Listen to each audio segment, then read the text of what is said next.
Welcome back, everyone. Thank you, thank you, thank you.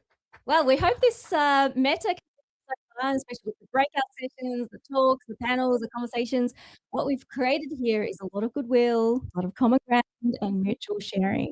And expanding on this theme, in the next session, we have Venerable Sadaso and Venerable Soma, who will be exploring how we can create more common ground and communal harmony as opposed to division and hostility. Yes, we need more of that. So both venerables are the co-founders of Buddhist Insight and Empty Cloud Monastery. That's right. So this monastery that we are meeting on today is big thanks to them. So not only that, by the way, they have now co-founded another monastery, Lenapada Monastery in Italy. So they have now gone international. So please join me in welcoming both of them for a conversation on how to create common ground and communal harmony in our homes and in our communities here in America and abroad. Thank you, Venerables.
Which is our spiritual community. So of course family is important, but it's not people that you chose, at least not deliberately. Of course our family is the result of our past karma. So good things or bad things we've done in past lives then results in whatever our family situation is. But the more important thing is that at some point in our life, we feel this uh, impulse towards a spiritual life, this impulse towards a spiritual practice. And based upon that impulse, then we draw together with other people that have that similar aspiration, that similar commitment to spiritual practice. And usually what happens is we come into this with very lofty ideals. It's like, oh, I'm coming to the monastery because I want to become a perfect human being. I want to become someone who's perfectly wise, perfectly peaceful, someone who's always tolerant, always kind. And ideally, we are hoping to be surrounded by other people with a similar aspiration. And that's all well and good until somebody puts the dishes away in the wrong place, or somebody stores something and you can't find it, or somebody is making noise when you're trying to meditate, or somebody shows up late or leaves early, or somebody coughs too loudly, or somebody wears robes that are too brightly colored, or somebody wears the robes the way that you don't like, or somebody wants you to wear your robe in a way that you don't like, or there's all these weird little interactions which then trigger our defilements. It triggers our tendency to react based upon desire, aversion, and delusion. And when we're talking about delusion, I think it's useful to remember that the root of delusion is in fact self-centeredness. So sometimes when we say the word delusion, it sounds a bit vague, like delusion. I'm not delusional. I don't have any serious mental illnesses. Minor ones, sure, but I'm not delusional. But when we talk about self-centeredness, then it's like, am I self-centered? Oh, absolutely. Yeah, who here is self-centered? Be honest. Okay, I see a few of you aren't being very honest. Either that or you're not paying attention, which is also a function of delusion. So understand. So whether you raised your hand or not, you actually affirmed the question I was asking. So fair enough. So when we relate to this as we react to things out of greed, so desire, aversion, and self-centeredness. It's like, oh yeah, we do that all the time. So we have the aspiration towards enlightened conduct, but that's not what we actually do until we're fully enlightened. So we come together with other spiritual practitioners, other people who have a commitment to a spiritual life, but that means a commitment to trying to become a perfect human being. That means we're not perfect when we're practicing together, most of the time. Ideally, we have that shared aspiration, but our actual conduct is usually far short of our ideal. So then in cultivating communal harmony, I think it's important to start with, first of all, the recognition of our shared aspiration. And again, I'm setting aside things like family members, because probably you've got some psychos in your family. Probably you've got some people with zero interest in spiritual practice. Probably you've got some even non-Buddhists in your family. Who here has some non-Buddhists in your family? Few people. Yeah, it's really impossible to talk to them, isn't it? Like their values are just completely deranged. Or people, maybe they're not Buddhist, but they have another spiritual path that's really founded in principles of morality and wisdom, and we can respect that. But then people who are completely non-religious, it's like, well, where do you even start? Where's the conversation even going to start? So setting that aside. So we'll talk about, again, the really important level of community to really focus on, which is our spiritual community. So it's starting with acknowledging that we actually do have these shared aspirations to cultivate moral purity, shared aspirations to cultivate profound spiritual wisdom, shared aspirations to cultivate this unshakable patience and peacefulness and equanimity. And maybe we're not there yet, but we can recognize that we all have this incredibly beautiful shared value. So remembering that there actually are a lot of people in the world who don't have that shared value. I was just in the breakout group with Bantu Sanati Vihari, who was sharing some pretty remarkable stories of dealing with violent gangsters and criminals and people who, even just very basic things like don't kill people, just isn't really in their system of values. So recognizing that we're actually with people who, maybe they're not perfect, but their core spiritual values are very closely in line with our own. And then recognizing our own issues with conduct. It's like, well, we want everybody around us to be loving and kind and patient at all times, under all circumstances. But are we that way? Who here is always perfectly loving and kind and patient and peaceful with your spiritual companions 100% of the time? Anyone? Okay, once again, either you're being honest or you're spacing out. In which case, I don't blame you if you're spacing out. I'd probably be spacing out too. But realistically, it's like, no, we're actually not there. We try. Who here is kind and patient and loving part of the time? A little bit of the time? Great, that's good.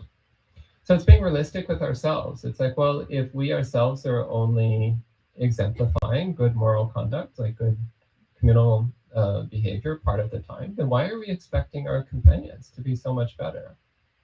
Like, if it's so difficult for us to be patient with the others, why are we expecting them to just demonstrate patience and tolerance towards us? If it's hard for us to always be kindly and gently with others, why are we expecting them to always be kind and gentle with us? So we start to cultivate a little bit of recognition that just as we struggle with our own defilements, just as we struggle with our own layers of confusion and self-centeredness, our own deeply rooted defiled impulses, the same is true of our fellow community members. So yeah, sure, it's probably true. It's probably true that what they said was rude to you. It's probably true that what they're doing is not considerate. Yeah, it's probably true. But we can recognize that just like us, they're trying. They're making an effort to move in the direction of wisdom. And then of course, we start judging. It's like, well, they're not trying hard enough. They're not progressing quickly enough. It's like, well, maybe that's what it looks like from the outside. But is that what it feels like on the inside for them? Well, we just don't know.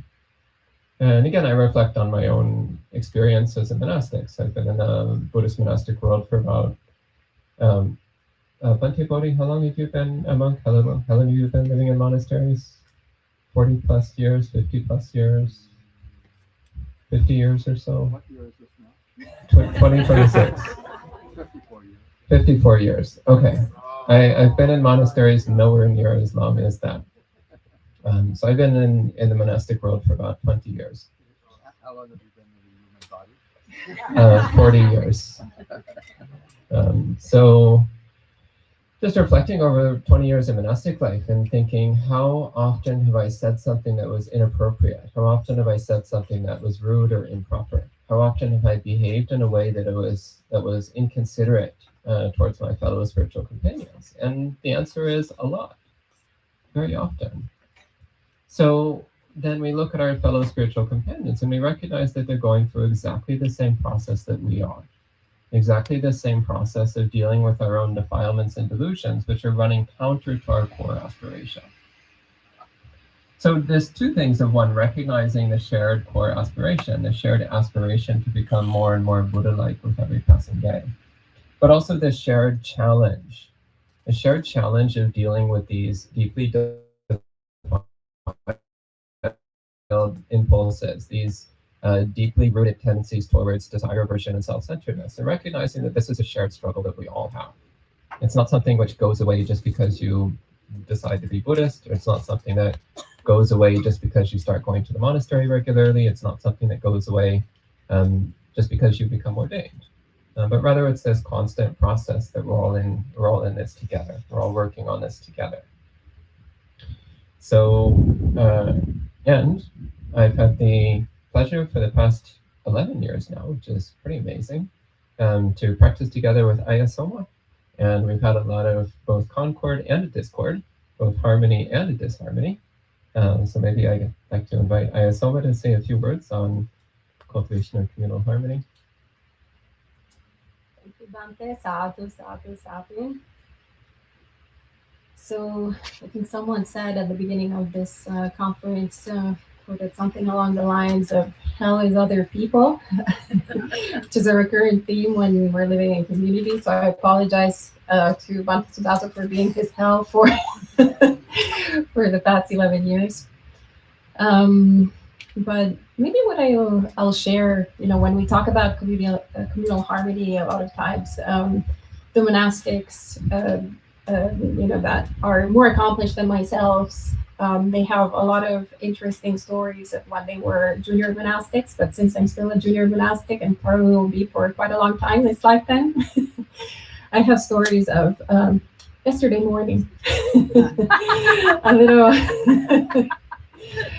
a a little closer in time than that venerable Bhikkhu body and all the other cedar venerables. So yeah, I'm a bit of an introverted person. So the past couple of days and weeks actually have been pretty busy, and I had very little time for myself. And so, I was looking forward to this conference. And at the same time, I was also talking about the conference. There was this kind of Freudian slip when I was talking to others, and instead of saying the conference, I was calling it the pandemic. So the pandemic is happening this weekend, and I'm like, no, I meant the convention. And then I woke up Saturday morning with this like desire to be alone, and the last thing that I wanted to do was, to be surrounded by people and have a hectic schedule for 2 days. And I started like really feeling sorry about myself, sorry for myself, and like, I never have time, like this translation project that, as Venerable Changsi was saying earlier, when you do translation, you need a lot of time by yourself. And I'm like, there's never time for myself. I'm never going to finish this translation project. And then I went downstairs and had tea with the Sangha, and I made, I think, some kind of, grumpy remarks. I saw the beautiful, venerable, clear grace. I was like, oh, how are you? Good morning. I'm like, yeah, I'm going to be fine on Sunday evening when it's going to be over. She was like, okay, good to see you. And and then this kind of this quote of one of my favorite quotes from John Sumedho is, whenever you think about yourself, you get depressed. So that's kind of like, what I was really going there. I was just so focused on myself that it's kind of depression, this aversion, this not wanting to be surrounded by community started arising in the mind. And so sometimes we can approach living in community with the sense of like, okay, well, I am a monastic and I'm here in community, or I'm a layperson, I volunteered for this conference, and so have to patiently endure until the end of Sunday, until this thing will be over, and then I will be, free. And I have to say, at a certain point, I went out of the tea room and I just saw all of you. And it was such a crazy day. I gotta say, yesterday, really, Metta was in full bloom, like rain, flood alert, hail, you say in English, hail, hell, hail. And then also tornadoes. There's like tornado alert. And there were so many people, even though like there were all these like really crazy circumstances. And everybody, I felt like I wasn't even surrounded by Buddhists, but you all look like dervishis, like the, what are they called? The ones that in Islam, the whirling dervishes with the umbrellas, like really so thoughtful and carefully, everybody blending like milk and water. I really feel like the communal harmony talk should have been done by all of you, like the lay friends here that, wow, it was just so beautiful just to take that in. And in the moment I made space for that, all of that self-centeredness, all of that depression, all of that like nagging mind just completely disappeared. And by the end of the night, I remember Venerable Satima asked me, because she had seen me in the morning being all grumpy and like, oh yeah, I'm so stressed out and like fatigued and I need to sleep. She was like, you must be really tired. I was like, no, I'm actually so energized. I'm so full of strength. And actually, I didn't do anything. There was no effort in that. It was all just soaking in the really beautiful Dhamma talks, the amazing, just pure deliveries of the other monastics, and the incredible work, love, and paramis of the lay community. And it's just such a special place, I have to say. Empty Cloud Monastery, what a beautiful example of communal harmony. There's not one single person alike. Well, maybe a few, like maybe a few people have in common. Maybe, like the Sri Lankans might have a few things in common with the Sri Lankans, and the Thais might have a few things in common with the Thais, and, different other people.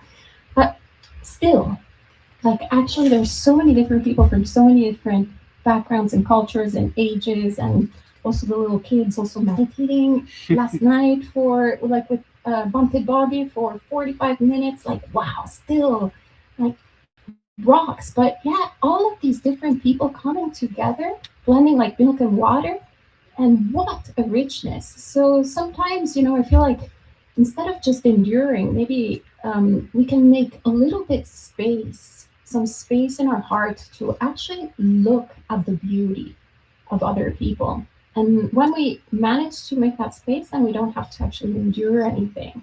It's just so energizing, so enriching, so beautiful, so like actually I want to be present here and now.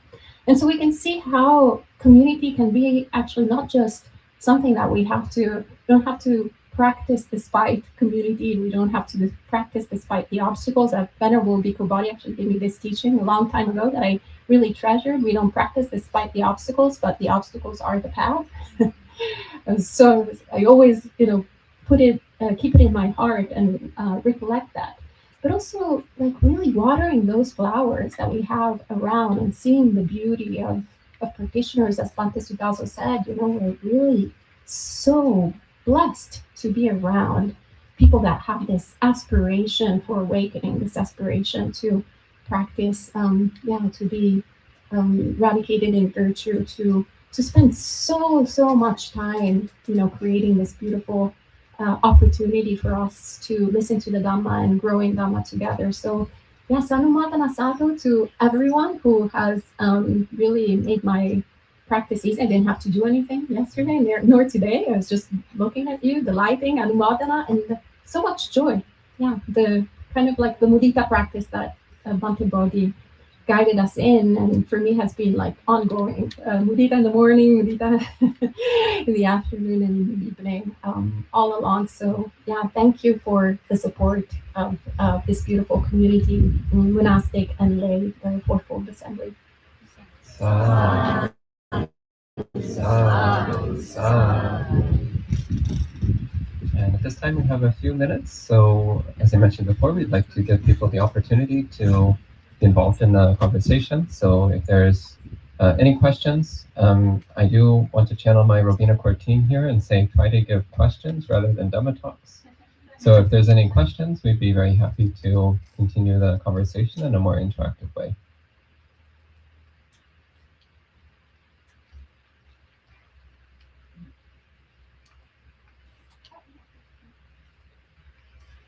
Okay, we have a question. Yes, go ahead.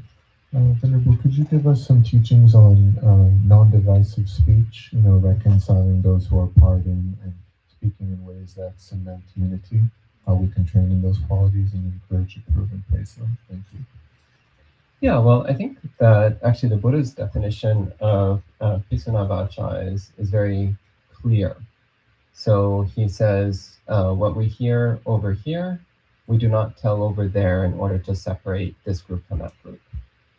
So it's very clear. It's talking about divisive gossip or divisive tale-bearing. Instead, the Buddha says, we should delight in concord, delight in harmony. We should speak in a way that reconciles differences, that encourages people to come together and appreciate each other. And as Ayasoma was saying a moment ago, also to actively appreciate the goodness of other people. So instead of always looking for other people's faults, because it's easy, isn't it? It's easy to see what's wrong with other people. Like I look at somebody like Nisabo, beloved Nisabo. I could give a whole list of things that are wrong with Nisabo. Or I can instead look at Nisabo and think about all of his incredible praiseworthy qualities and all the things he does that are in line with Dhamma and that help to support other people in practicing Dhamma. And noticing how the mind shifts in a different direction. And then when I'm speaking to other people, when I'm talking to Joseph or Tina or Vanessa or anybody else about Nisabo, what am I going to talk about? His praiseworthy qualities, the good things that he's doing to support the Dhamma. So then that naturally then creates this mutual appreciation.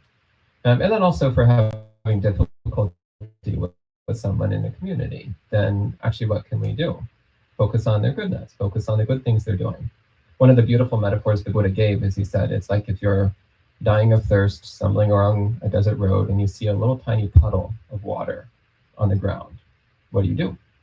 You get down on all fours and you put your mouth down in that little puddle and you slurp up whatever you can get. Said in the same way, even when you meet someone who seems to be overflowing with evil qualities and has hardly anything good, you should still do everything you can to look for the good qualities in them and to appreciate whatever goodness there is there. And you can see again how that changes the way you relate to other people, changes the way you look at other people. Okay, Selma, do you have any thoughts on this? I think you covered it fully, Yvonne. Maybe I'll just add on.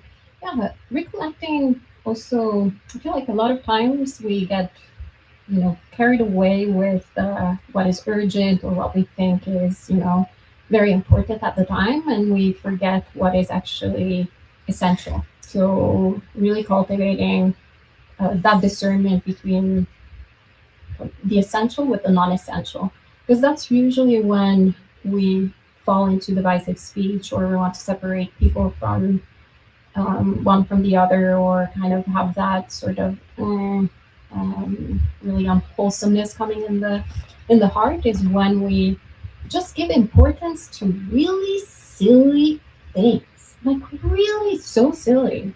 Actually, it's in monasteries. It's clear the majority of time when people start fighting, like when monastics, for example, start fighting, or people in communities start fighting, they start fighting usually for silly things, like where to put the pots. Like, oh, you put the pot over there. And like, oh, it should be over here. Like, things like that, that who cares where the pot is, right? And that's why we actually simplify it. So simplifying everything so much in monasteries is so that then we have to face fundamentally our silliness. We have to face the attachment towards what is not important, and then through our practice of Dhamma, create this new memory, the memory of the Dhamma, of what is really important, what really matters, right? So if we have Alzheimer's, we will actually remember what is important, not what is not important, not all this rubbish of like, you should put the pot here, not there. So yeah, once you know what is essential, then of course you're not going to separate people from each other, because you understand that harmony, communal harmony is essential. Peace is essential. War is not essential and very terrible, actually, something not despicable. I want to just share, I know we're almost out of time, but I want to share one last little quote where it's from a sutta where the Buddha, the Kusama Sutta, in fact, where the Buddha goes to talk to 3 monks living together in harmony, and he asks, how? How are you living together in harmony? Why is this working so well? And the monks give several very beautiful answers, but one that I really like is, the monk says, I think to myself, what a wonderful gain it is, how fortunate I am to have these spiritual companions. Why don't I set aside my own wishes and do what they wish to do instead? So reflecting on how wonderful it is to actually have spiritual companions, and then reflecting on the fact that our personal preferences are actually not that important, not as important as maintaining harmony with our this incredible fortune of having spiritual community. Okay, so I think that's enough words on the topic for now. Actually, there's never enough words on this topic because it's a millennial issue, constantly comes up. Millenary issue? How do you say that? Millenary issue. Perennial issue. Okay, great. I've been learning a new language, so now I get my birth language mixed up all the time. Anyway, so thank you all for listening and for your thoughts, and hopefully we'll have more conversations in the future. Sadhu, sadhu, sadhu.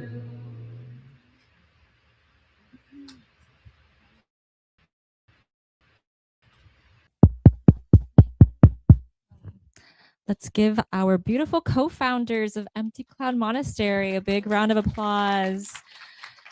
And please do not depart the stage. We have gifts for you. Just a moment.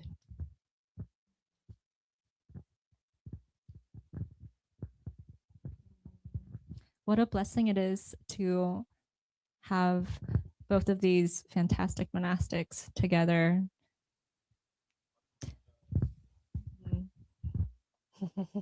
Sadhu, sadhu, sadhu.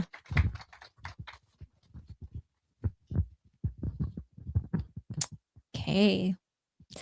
Wow, cannot believe we are at the last program of this weekend.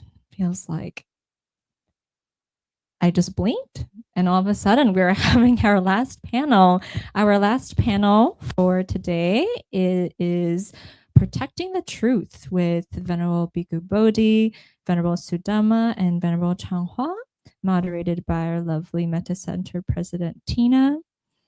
And this will be in relation to how the Buddhist teachings and practices enable us to come to a direct understanding of truth.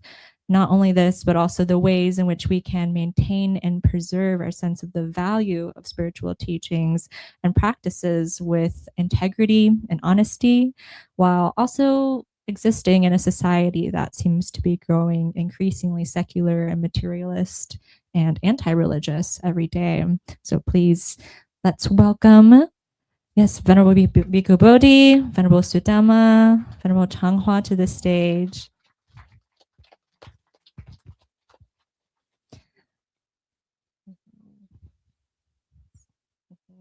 And we'll also introduce Venerable Changhua.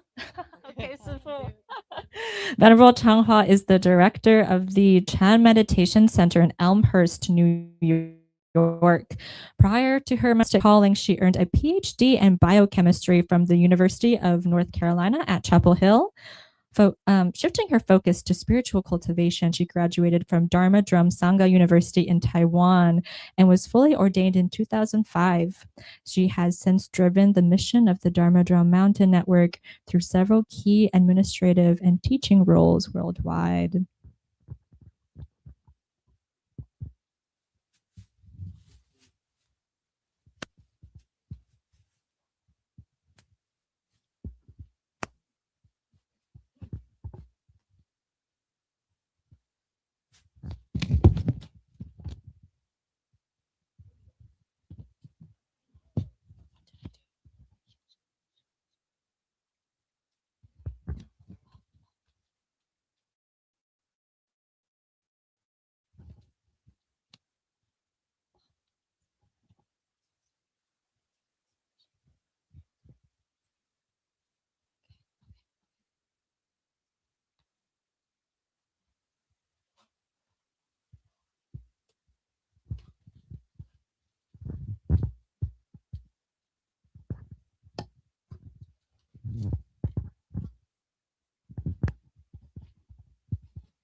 The topic that we have to end this whole conference is on protecting the truth.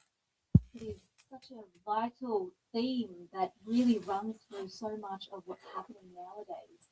And I would like to invite each of you, I have some questions for both of you to speak on this topic. My first question goes to Venerable Changhua.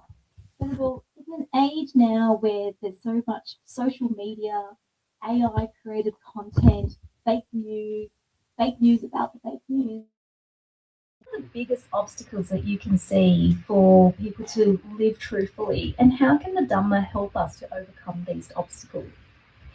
Okay, first of all, thank you for having me here.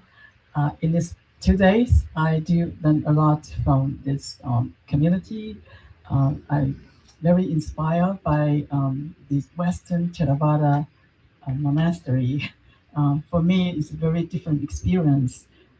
My impression for Theravada community is very conservative and restrict, especially with women. But I feel very comfortable and feel the hospitality here. So very appreciate the monastery and also the volunteers community. Thank you. Regarding the social media, AI, fake news, etc., I think it's avoidable. This AI era. Um, First of all, I only speak for my experience, and I use AI, especially prepare the talks, um, and also giving the talk on the sutras. It's easier for me to find the information and reference. I have to say, so.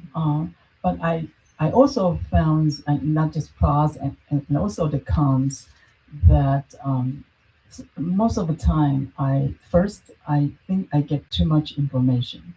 I spend more time to screen out the information, what I want, what I don't. And secondly, I found that fake, I shouldn't say fake, I should say I found out more chimeric dharma. So it's partially right. You cannot say it's wrong, but it's partially right. You know, this year I'm teaching, temple or in North America online about the 100 Dharma of Yogacara, of consciousness only. It's probably related to the Abhidharma, something, right? Um, so it's a very complicated topic, and at the same time, it's very important. So my purpose of and my class title is learning the 100 dharmas of consciousness only with AI, not from AI, with AI. So I will give a talk, I will explain the eight consciousness, I will talk about the 51 mental factors, the form dharma, the pseudo dharma, the unconditioned dharma, and then I will give the homework assignment. And I invited everyone to use AI to do the homework. So the first one, the recent homework is please analyze the symptom of dementia and examine what's wrong with their operation of a consciousness. Okay, then you have half of the people just feed in the AI with my question, and I get whole bunch of things. And when I read it, I just immediately spot, this is not right. This is probably right. So I'm facing, everybody's facing, when you're learning the Dharma, you ask AI, you have to be really careful. And I have went through a long process helping all the people find out, what's really wrong with all those people has dementia, the sixth consciousness. Okay, and use this as a case to kind of help them truly understand what we talk about the eight consciousness. And then my second follow-up assignment is using the study result in the book of Aging with Grace to reanalyze, what's wrong with people who has dementia. So the result in the Aging with Grace is that the author, the professor, his mom is actually working in the church with Catholic nuns. So there are like 900 plus nuns volunteer their body and brain to that professor. Immediately after they die, like they dissect the brain, okay, to study what's wrong. And the population, the rate that we get dementia for nuns, Catholic nuns, are the same with everybody, ordinary people. But the key is 10 to 30% of the nuns who get the M word, the things in the brain, did not show the symptom of dementia before they die. Why? And they say those nuns are very positive thinking and they are very friendly to people and they devoted themselves to the Catholic community till the end of their life. So community life is very important. Volunteers' work is very important. Think positively is very important. So in other words, scientifically, I don't have answer, but mind, our mind, not the brain, okay? Mind can overcome brain problem. And that's the Dharma. That's the Buddha keep teaching us. Okay. So what like I give you this example is yeah, we are all facing tons of information right now and partially right information. But we need to ask the right question. Find the right key things to cross-check with AI and so that the true Dharma will stand out. And lastly, I want to share. I think it's in 2011 or 12. I participated in the memorial anniversary of C.T. Shen, okay, who founded the Zhuangyan Monastery. And in that conference, her daughter, I forgot her name, C.T. Shen's daughter, shared a story.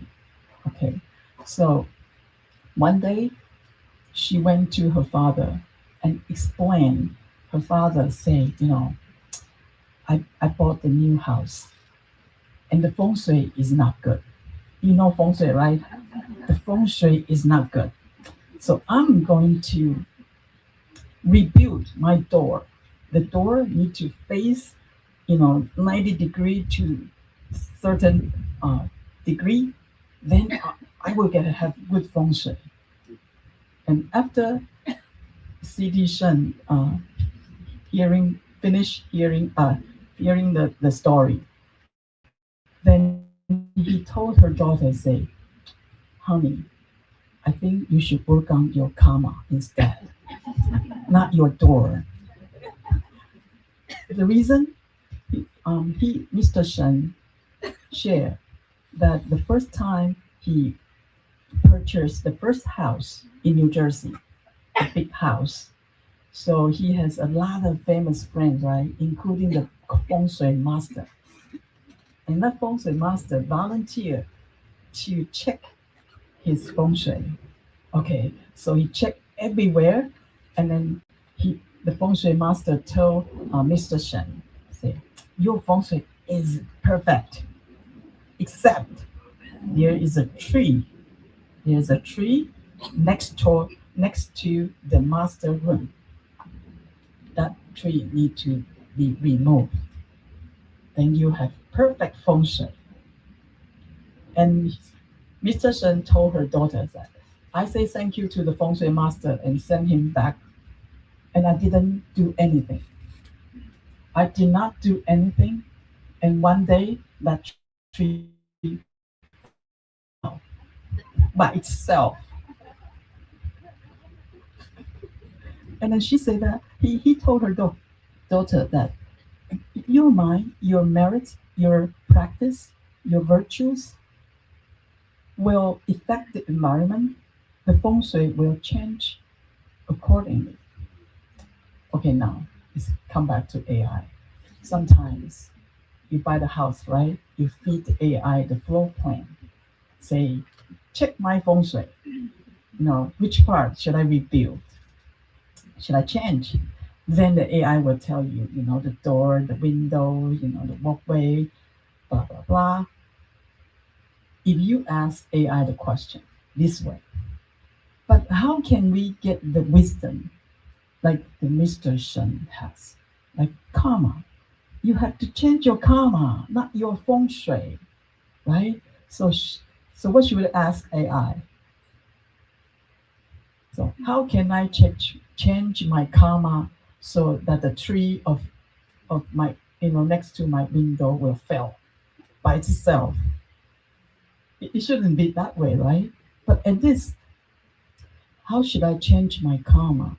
And then check with like, I have a habit of like very harsh to people who do the wrong thing, like put the ball in the wrong position. Then I usually scold them, or and I have the habits of like not doing the things in time. I'm lazy, and then find out your karma pattern and try to find a way like you can practice in daily life that you can change your karma. So in conclusion, I mean AI is a very good tool, but we need to. It's like a knife with two. You need to know how to use it, and for Buddhist practitioners, especially for the monastic, we need to use it ask the right question, and we also have the right view about the Dharma first in order to screen out the half right information, and then the true Dharma will stand out, and then can pass to AI can be trained, right? More and more people train AI in a good way, and then so that the right Dharma, the true Dharma will sustain and stand out. And I think that's so far I can think of we should do. We cannot drop AI totally, but we need to use it in the right way. Thank you so much, Venerable. Such a thorough answer. Sadhu, sadhu, sadhu. On the topic of AI, actually, Metta Center will be organising an AI conference. So Buddhism and AI conference next year in March. And the reason is because this is a hot topic that's coming up, and especially in the Buddhist community.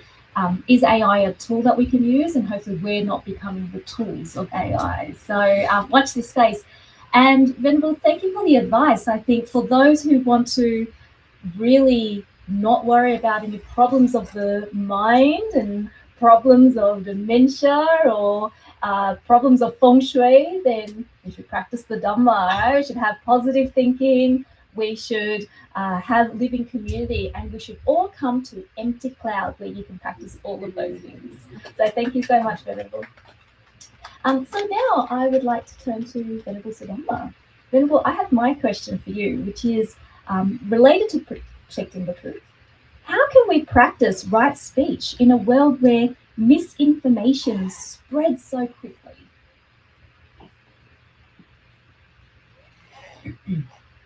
So, can you hear me? All right. So I was sitting beside, at the first panel, I was sitting beside a bhikkhuni who was brilliant and whom I look up to and admire. And now I am sitting beside a bhikkhu who is brilliant and whom I admire and really look up to. And so, yeah, my heart's not beating really fast right yes, it is. But it's getting really fast right now. In any case, whatever it is we do, we want to have overarching principles. Like I mentioned in the first panel, whatever we do, let it be part of one's spiritual development, be part of one's Eightfold Path, undertake it with wholesome mind. You have words of the Buddha in Vasakata Sutta, two Vasakata on what is heard on Gutta Nikaya, the Book of Numbers, Book of Fours, number 183, that the Buddha doesn't say you should talk about whatever you've experienced or you shouldn't, but rather, when talking about certain things you've seen, heard, thought, or known, unskillful qualities grow while skillful qualities decline. I say that you shouldn't talk about those things. When talking about other things you've seen, heard, thought, or known, unskillful qualities decline while skillful qualities grow. I say that you should talk about those things. So that's kind of like an overarching theme. If there's anything else you hear from me, hear that.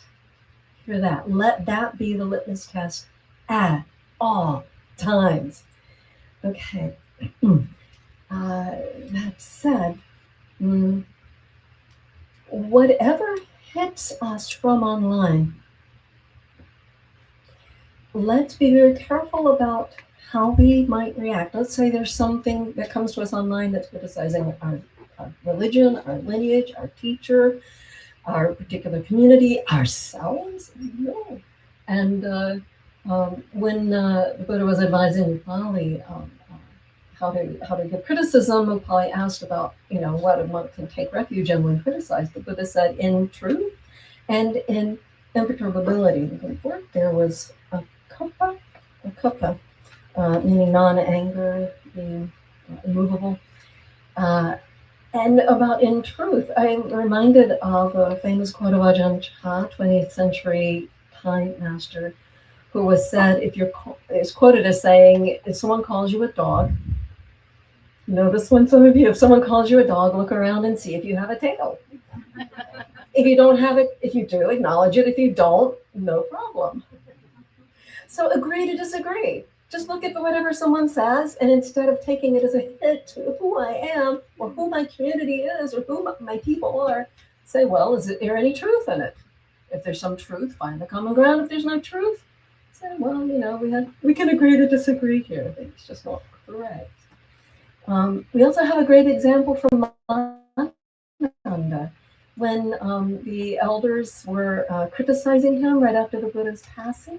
And they said, oh, you stepped on the Buddha's robe that was being mended. You let those bhikkhunis cry all over the Buddha first. You did these wrong things. And with each of these accusations, how was the wording? It was to the effect of, I acknowledge in faith of the venerable ones, but I don't remember it like that.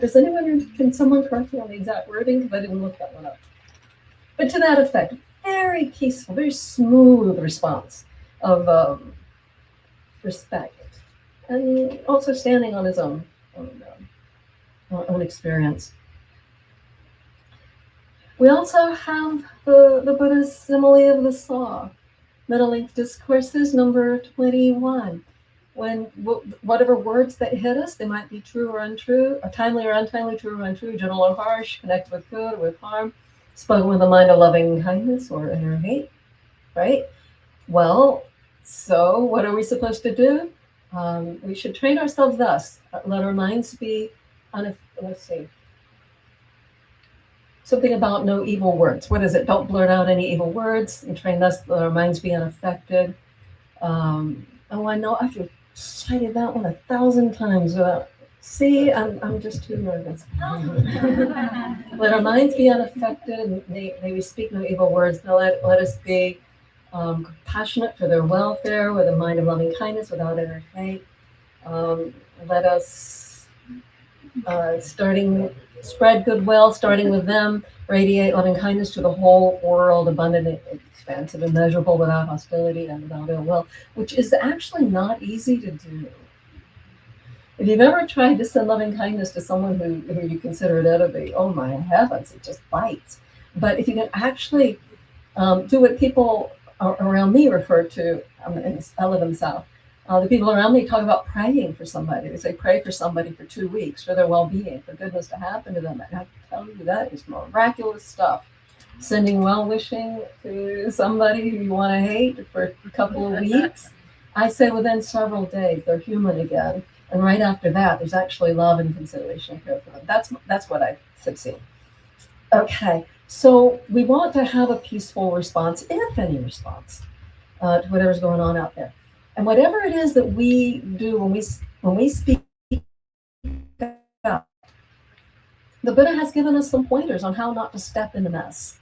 There are ways that we can make errors that others would exploit and have kind of rageful responses to. So, for example, if we are going to respond in a way that identifies persons rather than actions. So I'm talking about analysis of non-strife, Metta Discourses number 139. The Buddha talked about, he referred to it as flattering or extolling versus disparaging or rebuking. These people do this, that, and the other, and they are in this situation, they're in this condition, it's really bad.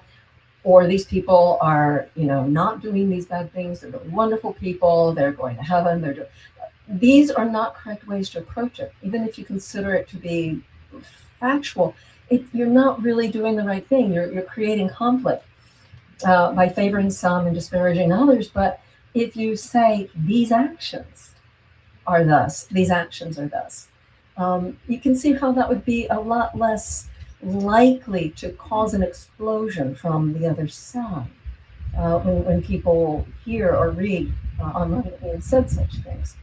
Another way that we don't want to step in it would be mentioned in Chanki Sutta, Middle Length Discourses number 95, where we are appealing to what we have faith in, what oral tradition has given us, what we have reasoned out logically, and so forth. Say, according to my understanding, according to our tradition, according to my own belief and faith, like acknowledge this is where you got it, and preserve truth in that way. Right? Don't just say this is how it is. But just be more honest about it. Long years ago, when I was a lawyer, we learned to always give citations. You couldn't say a word on anything unless you gave a citation. So it kind of makes sense to me that you give it a citation. This is where I got this. This is from my own cogitation. This is from what I've heard from my teachers. I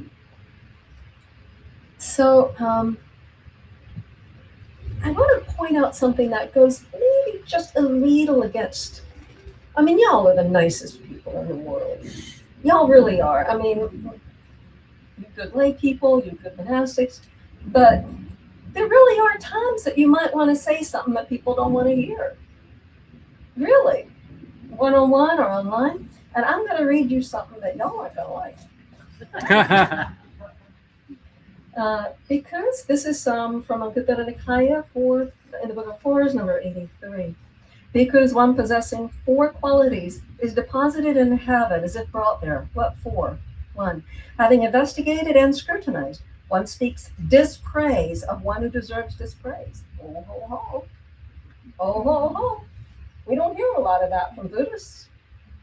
2. Having investigated and scrutinized, one speaks praise of one who deserves praise. 3. Having investigated and scrutinized, one is suspicious about a matter that merits suspicion. 4. Having investigated and scrutinized, one believes a matter that merits belief. Possessing these 4 qualities, one is deposited in heaven as if brought there. The 4 qualities before that were, doing the opposite. You don't have, so be careful. And then there's another one, Anguttara Nikaya, in Book of Fours, number 100, with Potalya the Wanderer. This guy goes up to the Buddha and the Buddha says, okay, there's 4 kinds of people. There are those who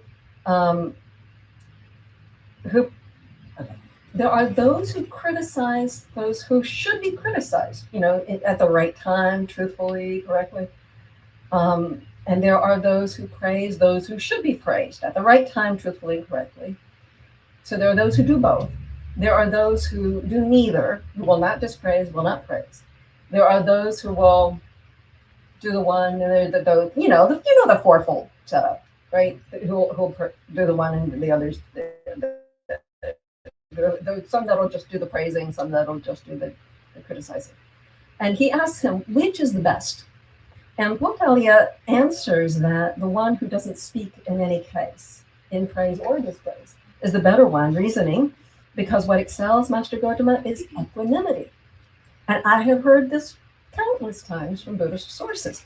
But what does the Buddha say?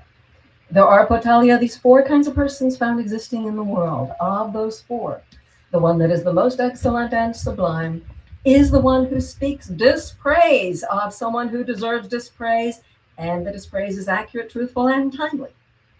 And who also speaks praise of someone who deserves praise, and the praise is accurate, truthful, and timely. For what reason? Because what excels Potalya is knowledge of the proper time to speak in any case. Or different translation, because understanding of time and context is best.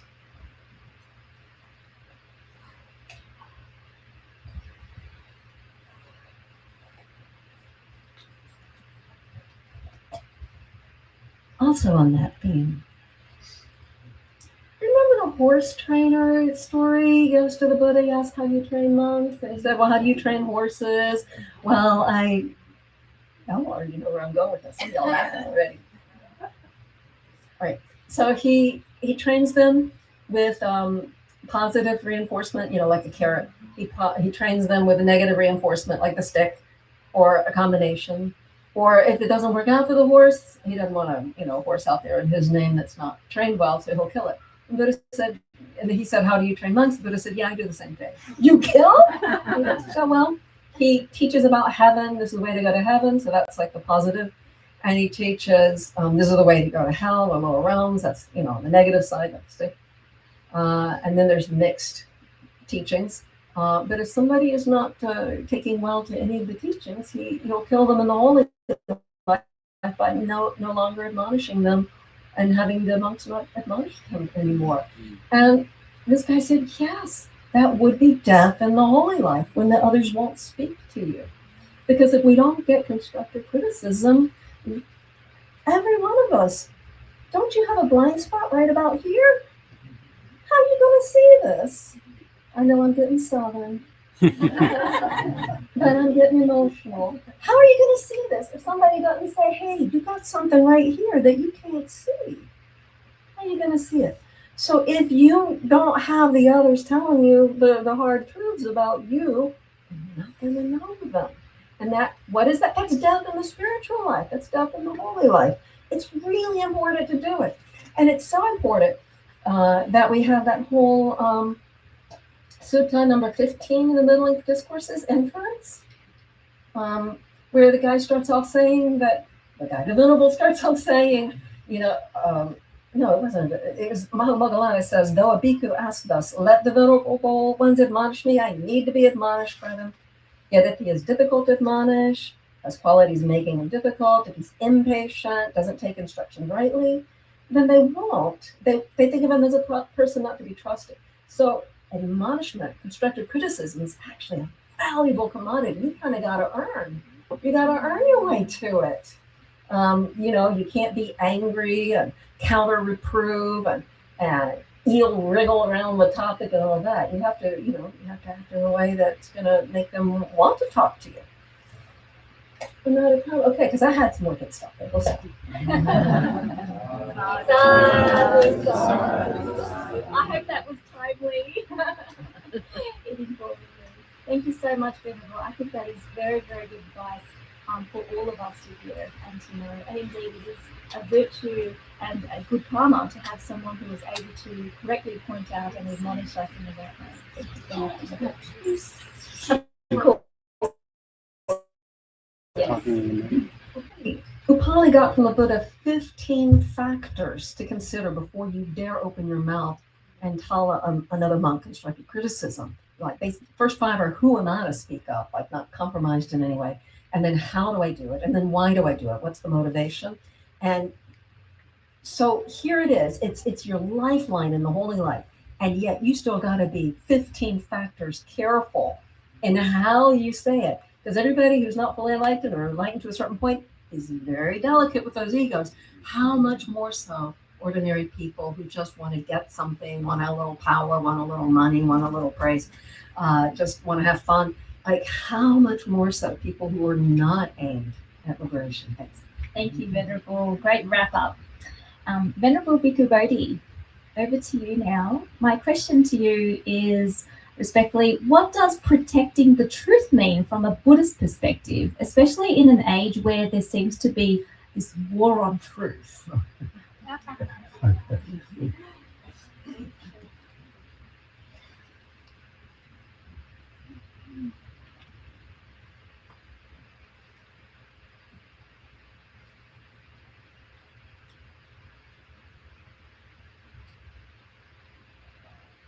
So the topic that was originally assigned to me for this panel was the war on truth.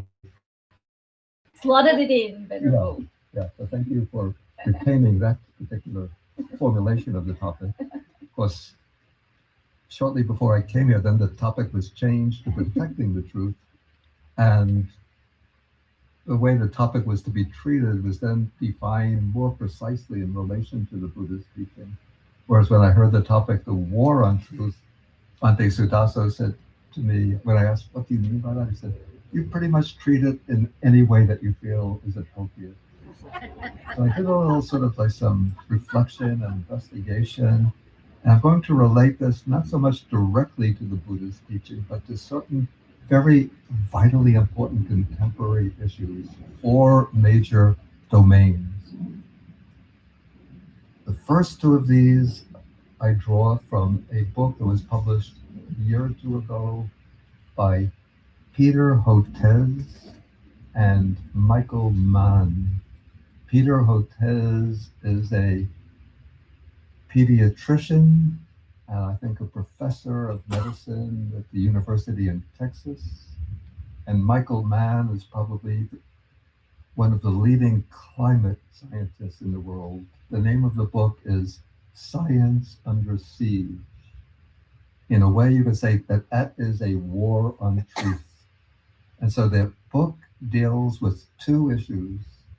Peter Hotez deals with the war on truth from the standpoint of health issues and focuses particularly on the response that took place in this country and maybe more broadly in certain circles around the world during the time of the COVID pandemic.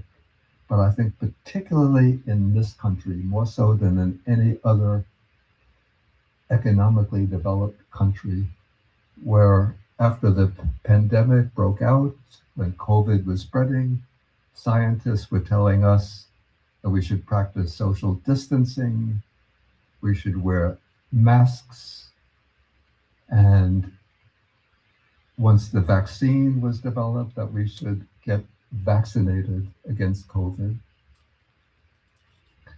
And somehow this became a real dividing point over political, sort of an explosive issue because of political differences, mainly because those with sort of vested interests in the economy realize that when there is to be a lockdown and so much of the wheels of the economy are to be brought to a standstill, is going to cause sort of an economic downturn in terms of productivity, employment, in terms of the stock market.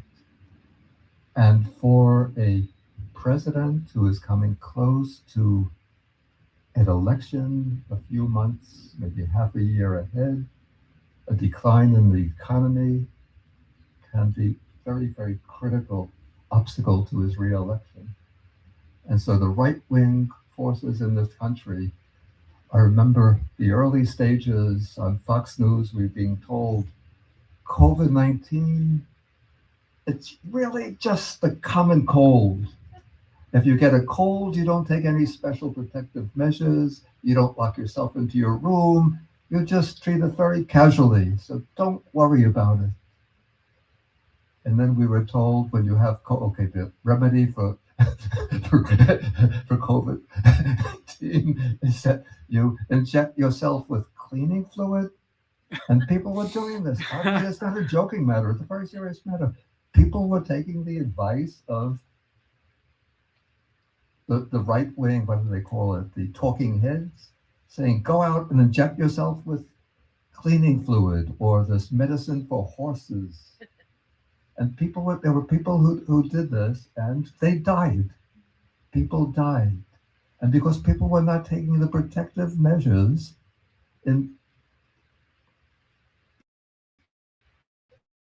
per capita in this country, the death rate from COVID was about 2 or 3 times higher than in any other economically developed country.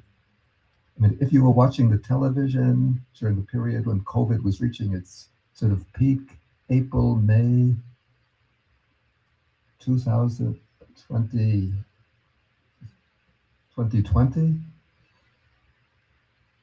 the morgues, the corpses were just building up. There was not enough space in the morgues to accommodate all of the corpses. Okay, so this is 2020, where this disinformation was spread about around the response to COVID-19. But as far as provisions for health goes, at present, a person has been installed in the position of secretary. Probably those of you from Australia, from Canada, will probably have a lot of difficulty believing this. A person who is installed in the position of secretary, that's the head of the Department of Health and Human Services, is a person who is skeptical about the efficacy of vaccines and immunization, particularly and including immunization of children. When he comes before Congress to be questioned for his, the Senate to be questioned for his nomination to this position, he'll hem and haw and hedge around the issue, making the correct statements with a little bit of qualifications. But this is his position, that he believes that the critically important vaccines that children need to prevent childhood diseases, illnesses, can cause autism. And so through the years, actually, before he got nominated to this position, he founded an organization, I think it's called the Foundation for the Protection of Children, or Children's Protection Foundation, Children's Defense Fund, I think it's called, where he would just be advocating again and again of opposition to vaccines for children, claiming that they cause autism because his child developed autism, and so he's putting the blame on vaccines. And so he got installed in the position of Secretary of the Department of Health and Human Services, and he's instituted quite a number of measures to, I mean, not completely prohibiting vaccines, but weakening the requirements for children to obtain vaccines. And as a result of that, I mean, I remember last year, more cases of measles broke out. The first time in 30 years, large-scale epidemic of measles in the States. Okay, so this is one domain in which you could say truth is under attack, science is under attack in regard to provisions that we have to take to protect our health. And it's the responsibility of the government to recommend certain measures, particularly vaccines, in order to protect the health of people, and for parents who are bringing up children, to even make it mandatory for children, except in very few special cases, to obtain those vaccinations. But now the requirements are being loosened up, so there's a possibility, probably, maybe, I don't know the numbers, I haven't checked the figures, but really thousands of children are probably in danger of this. And after he was installed in the position of Secretary of Health and Human Services, he dismissed, after a couple of months, the entire board of advisors on immunizations, and then replaced them with a number of people who are vaccine skeptics, people who are known to be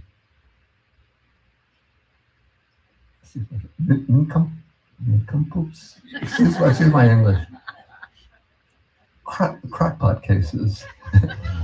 People who are pretty much rejected by the mainstream medical authorities in this country, but now they're getting into this position of extremely important authority. Okay, so this is one area where a war on truth is taking place. Second area, again, this is coming from that same book, Science Under Siege, and this is the contribution of Michael Mann, who is one of the strongest proponents of the almost unanimous scientific conviction that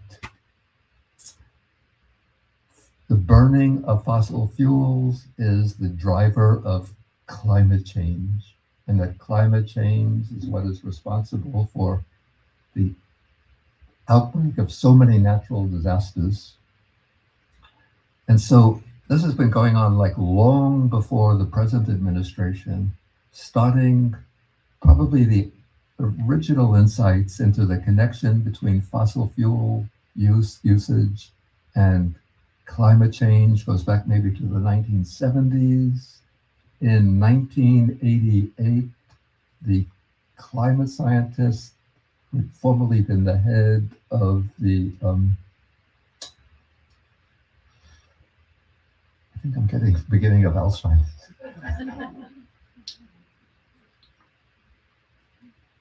Okay, James Hansen is his name. So he was like the leading climate scientist in the 1980s, 1990s. He testified before Congress that there's a definite, indisputable connection between the burning of fossil fuels and climate change. And then over the years, I mean, almost the entire community of climate scientists have come out, like it's 98 or 99.9% of climate scientists support this theory or this connection. And we know that the consequences of escalating climate change are not trivial. They're going to result in, already been resulting in, more powerful hurricanes, more powerful cyclones, droughts, heat waves that are causing thousands and thousands, maybe even millions of preventable deaths. As climate change escalates, whole areas of the world are going to become almost uninhabitable, especially the area of the tropics, South Asia, Sub-Saharan Africa, Latin America, going to be driving mass migration to the northern climate. And it's probably, as the climate catastrophes increase, it's pretty much going to undermine even the future of human civilization as we know it. And yet, the fossil fuel corporations are aware of that connection, but they see that this is a threat to their profit margin. And so they employ a host of sort of paid informers, propagandists, people who have maybe some scientific credentials, but are not really fully recognized and authorized climate scientists. But they come out with their PhDs, maybe in geology, geography, chemistry, paid by the fossil fuel corporations, and testify that, oh, it's not the burning of fossil fuels, it's solar activity, solar explosions, the sunspots are increasing, or it's just part of the natural cycle of changes in the climate. And as a result, over 2 decades, so little action has been taken, effective action, to change our economies from dependence on fossil fuels to clean energy. Other parts of the world are accelerating the transition, but this country, we are going backwards. In fact, I'm not supposed to mention names, but our current president, last year at the United Nations, when he came up to give his address, he said, telling the rest of the world that this idea of climate change is the greatest hoax that's ever been perpetrated on the human population. And he's not only made that statement, but he's done everything that he could in his power to weaken the effectiveness of it's called the Environmental Protection Agency, but he staffed it with a climate change denier who's removed so many of the essential measures to protect our climate system and to encourage the use of fossil fuels. So Trump has stopped the use of, tried to block the development of wind energy projects, solar energy projects, and is investing so much in the development, exploration for more natural gas, petroleum, and even reviving the use of coal. And this connects with AI, by the way, because AI, the data centers on which AI depends, require very, very high amounts of energy. And so they are obtaining that energy by burning fossil fuels, even resuming the development of coal burning plants in order to provide the energy for the data centers. And so this is a second way in which there's a war on truth, denying the scientific fact of climate change or the connection between fossil fuel use and climate change. Okay, the third area in which there is a war on truth is the attacks that have been launched again and again over the years on immigrants in this country. Just as a curiosity, are there any people in this country, not in this country, at this gathering who is not an immigrant? A few, but probably the majority are immigrants. And of course, there are in this country a large number of people who are illegal immigrants, and this has been going on since time immemorial. In fact, I have to say,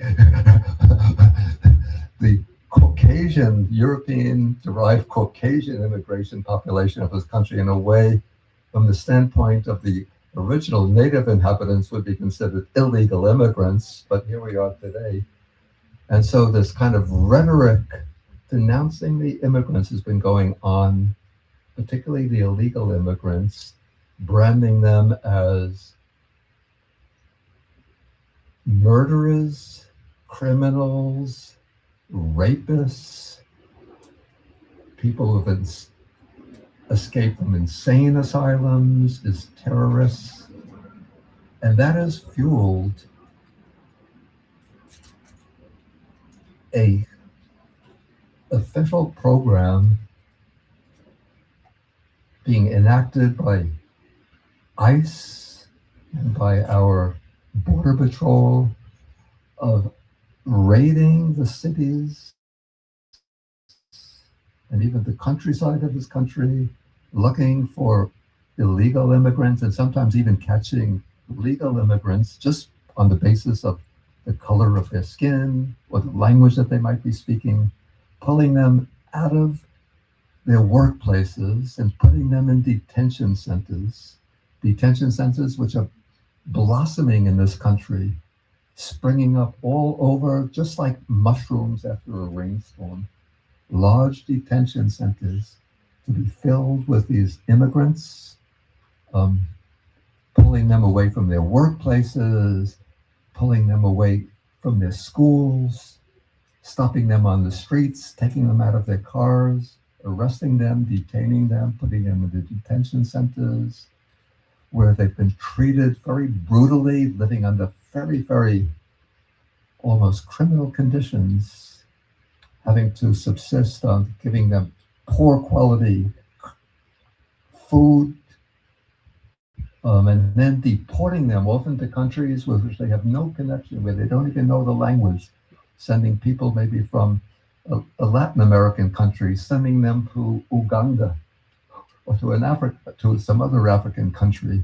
People from, and then another example of this kind of falsehood. This took place during the presidential campaign, accusing of people, the Haitian immigrants in Springfield, Ohio. You remember? They're catching your pets, your dogs and cats. It's not a laughing matter. It's really a very gravely serious matter. They're catching your pets. They're eating your pets in order to generate hatred against the immigrants. And as a result of that, that's provided the sort of pretext for now the Supreme Court has given the authority, the government authority, to cancel the temporary protected status of the 350,000 Haitians in this country, which means that they can easily be deported to Haiti, which is a country now in chaos, where there's a lot of violence, And so they've come to this country to escape the violence of their home country. Now they'll be deported to that country or deported to other countries where they have no connection, where they might not be welcome. Okay, so that's the third domain in which there's been a war on truth. Of course, most of these immigrants, maybe there were a few small number who engaging in criminal activities, probably fairly minor crimes. And I think actually the statistics show that the immigrant population, their crime rate is significantly lower than that of the native population. But still they're being branded as criminals. And I think the decree has come out of the White House from our deputy chief of staff is that we should be detaining 20,000 illegal immigrants a day. That's sort of the standard that they've set. I don't think that they've reached that level yet, but that is sort of the pressure that's being exerted on the officials at the head of ICE, the Department of Homeland Security. Okay, the fourth area in which there is an assault, a war on truth, concerns the legitimacy of our electoral system. So this goes back to the 2020 election, where the claim is that the election was rigged, that so many voting machines were flipped from the Republican candidate to the Democratic candidate, that there were officials, election officials, who were cheating, who took boxes of ballots, put them in bags, and threw them into the incinerator or hid them in storehouses and in storage bins, and replaced them with votes for the other candidate. And then as a result of those kinds of falsehoods and lies in 2020, there took place, as you all know, a mass gathering on Washington on January 6th, which led to a kind of assault on Congress, and even so that all of the congressional representatives, very danger, as people broke into the congressional building and were looking for the Congress people. Where is Nancy Pelosi? Where is Mike Pence, the vice president? Hang Mike Pence. And there was a gallows put out outside the Congress. And so the question, this sort of doubt has been thrown on the validity of the 2020 election, a war on truth there. And then that is being used as a kind of pretext now as we look ahead to the 2026 midterm elections, with the claim that we need more electoral security. Even though the authorities who monitored the 2020 election, the truly legitimate authorities, said that this has been the freest and fairest, the safest election in our history as far as we've been monitoring elections. No, there'll be very, very few, very, very little evidence of any kind of illegitimate votes being cast. Okay, so it now is being used as a pretext as we come to the 2026 election to try to push through something called the Save America Act, which means Save American Voting.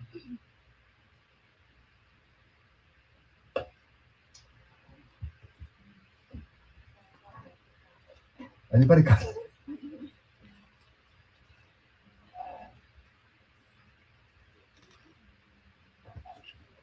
Save American Voting Eligibility? I don't think that's it. Anyway, it's an acronym which the intention is to impose more rigorous voting requirements in a way that is likely to disenfranchise large numbers of poorer people who don't have the particular documents that would be required, that would be birth certificates or passports, also to try to curtail voting by mail, because lots of poor people who are working during the day don't have time to go to the polling booth. And so they say that we'll send in our vote by mail. But if voting by mail is curtailed, then they don't get the chance to vote. And so they know that when poorer voters vote for one particular party, so when they are blocked from voting, then the majority votes will go to the other party, the party that's currently holding the reins of power. So these are really four very important ways in which a war on truth is being waged in this country that affect our physical well-being, as well as the well-being of people in our communities, our hardworking immigrants, as well as the stability and the persistence of a genuine democratic system in this country. Venerable, thank you for giving that very detailed overview about those four important aspects on the war of truth. We are now out of time, so I'm conscious that there are some people who may wish to answer. I'm sorry, I went too long, I think.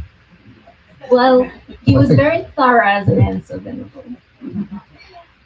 So I just want to open up to the floor if there are any short questions before we close. Yep, we've got one question.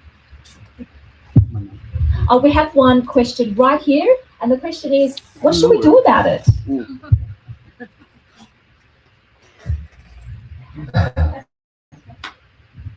As far as the Department of Homeland Security goes, I'm sorry, Department of Health and Human Services,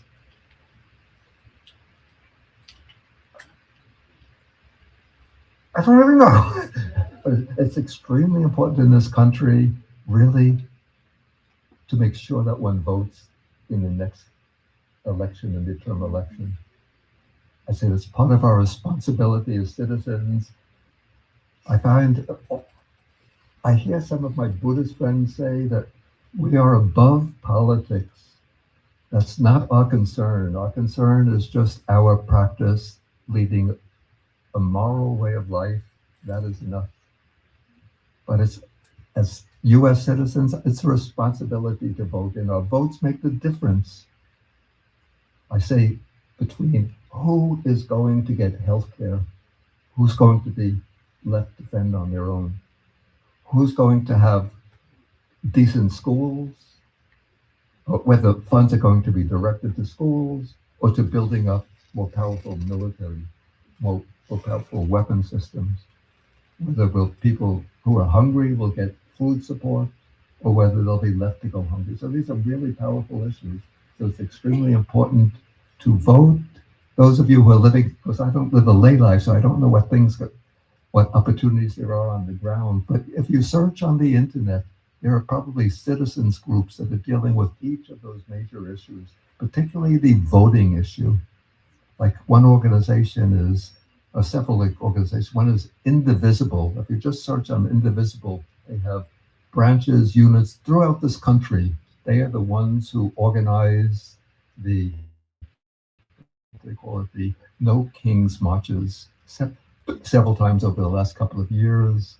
And there's another organization called MoveOn.org, which you can find on the internet.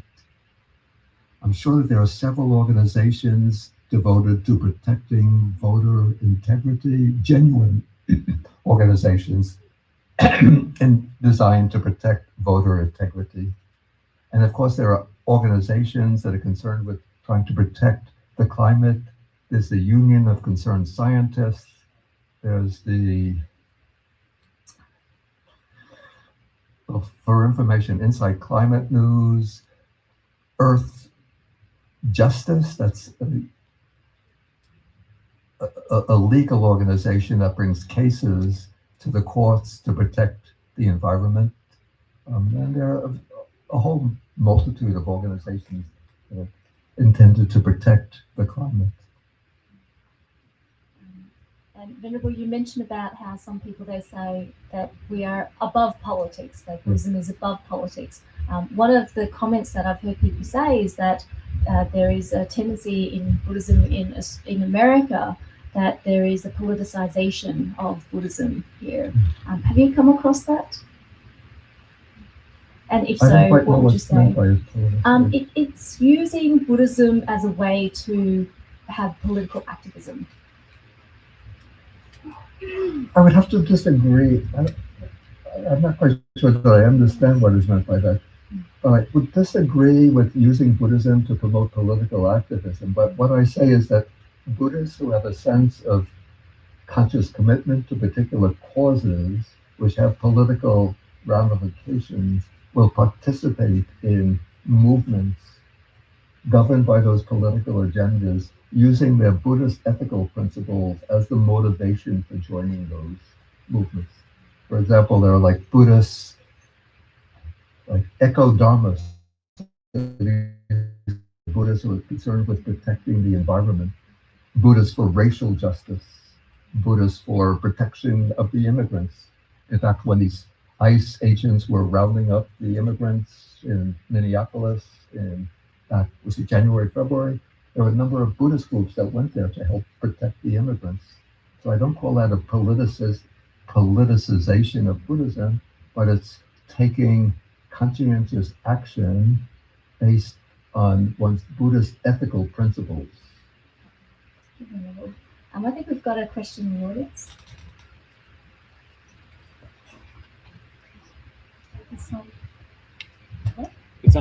Thank you so much for this amazing presentation one more time. I'd like to speak about what happened in Myanmar for our Buddhist communities. Oh my God, that was a few years ago. So the lesson of that, actually, it was clickbait farms that paid the Facebook to It was what? Clickbait farms. So these are all like organizations set up, and by clicking Facebook, when the information comes up, they click. And these organizations pay Facebook for that, for spreading that rumor. So actually, when genocide happened, United Nations sent out a press release saying that, blaming the Facebook for spreading misinformation. So it's enormous how these organizations make money out of spreading information, misinformation. So it's our Buddhist community actually impacted by this. And I just feel that misinformation and disinformation, unethical information sharing has become one of the major issues in the world, because it's beyond, it's just not Facebook, it's organizations making money out of that. So I just want to point out to that, and that this profit has become one of the reasons why this misinformation, disinformation happen in the world. So yeah. So. Any other final questions or comments before we wrap up this session? I've got just one, and if you can keep your question concise, we'll really appreciate that. Thank you, Venerable, for your teaching. I don't have a question, but I just have a comment as a last word. I think what we can do as lay people and Buddhist practitioners, is that we can simply use the word peace to dissipate that political divisiveness, because with a lot of these conflicts, it creates disharmony. That's sort of against the grain of peace, inner peace, right? Everything basically will affect our peace. I'm sorry, this is where I'm going to get in trouble with you. I'm going to be being a in a somewhat different way. There's this idea that, okay, we have these divisiveness, we just have to be peaceful and bring everybody together. So this is a little bit like the claim years ago, you know the words, there are good people on both sides. We have racist, hostile to immigrants, violent on one side, and people who want to bring people to protect those people under assault, who want to defend the democratic system from attempts to undermine it, to bring in an authoritarian rule. So it's not a matter of trying to hug both people and bring them together in a kind of soft, gentle, kindful way. Of course, if you could transform the violent people and understand, of course, also they do have deep concerns and worries and fears and anxieties. If you can understand that and transform them, that's fine. But don't just bring this soft little fuzzy image of peace and harmony and love together. Because if you do that, that is the way the violent, destructive people infiltrate and gain momentum and strength, and then use their strength to overturn the system to their advantage. That's very much what the Nazis did when they got power in Germany in the 1930s. That's the way they did it. I think. I'm sorry, I had to be a little forceful. Understood. But I think my intention in that peace movement is we can support organizations that advocate against war, violence, in the name of peace. We are not inactive. We are actively supporting the movements against wars, against violence, inhumanity. Yeah, that's the case. Yeah. So that is what I'm talking about with regard to peace. Okay. I think that's one way that I've used. I've joined a lot of the movements with the walks I saw in New York. Yeah. Yes, and that's how I feel like I could do something because, as you said earlier in your other talk about inactivity is also unrighteous, right? Or another venerable mentioned it. I don't remember who. So there is that balance of how do we ration to keep the harmony in our community? That's a really good question. How do we create that harmony in the community, the state of the situation as you've laid it out? And this is a question for the panel, so not necessarily only for Vicky Bobby. Yeah. How do we create more Well, harmony? she's a community leader, so that she has more on-the-ground experience than I do. All I can say is do what's in front of you to do and do it with wholesome mind. If you demonize the other side, you close all possibility of seeing common ground. And even the very worst being in Buddhist history, Devadatta, the tradition holds, I'm not saying it's in the scripture, but the tradition holds that he will someday become a Pachika Buddha. So there are these layers and layers and layers of delusion, greed, hatred, delusion, like a thick fog on top of the hearts of many people. Beneath that is still the potential for awakening. Every being still has that potential. And so when we speak of people, when we speak to people, I think it's good to remember that beneath the thick layers of extreme delusion and cruelty, it is still that little nugget of goodness. The mind is still luminous beneath all of the awfulness, somewhere deeply hidden.